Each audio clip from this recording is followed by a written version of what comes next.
Good afternoon. I want to welcome you to Face to Face. This is how I look at it. Inevitably, we are seeing an extreme assault on America and the whole society in general. Some days, some dark days are definitely looming on the horizon. Second Peter 1, 5 through 7 says this: For this very reason, make every effort to supplement your faith with virtue, and virtue with knowledge, and knowledge with self-control, and self-control with steadfastness, and steadfastness with godliness, and godliness with brotherly affection, and brotherly affection with love.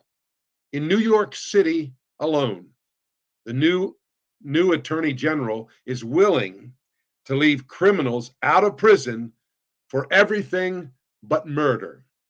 Things like armed robbery without anyone being hurt will no longer be a felony. Now the works of the flesh are evident: sexual immorality, impurity, sensuality, idolatry, sorcery, strife, jealousy, fits of anger. Galatians 5, 19 through 21.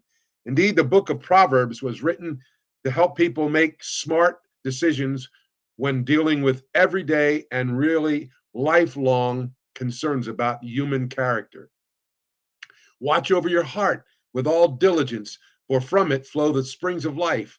Like a city that is broken into and without walls is a man who has no control over his spirit. Proverbs 4:23 and Proverbs 25:28.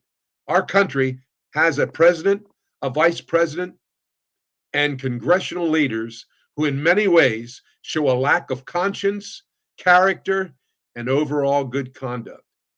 There are six things that the Lord hates, seven that are an abomination to him: haughty eyes, a lying tongue, and hands that shed innocent blood, a heart that devises wicked plans, feet that make haste to run to evil, a false witness who breathes out lies, and one who sows discord among brothers.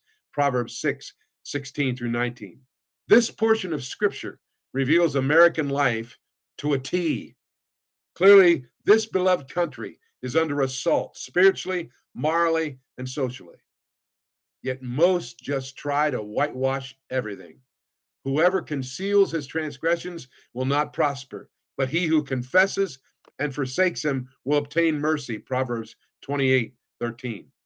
Some in Washington, D.C., and in most big cities of the United States might think it's no big deal. But from God's perspective, it is positively a big one.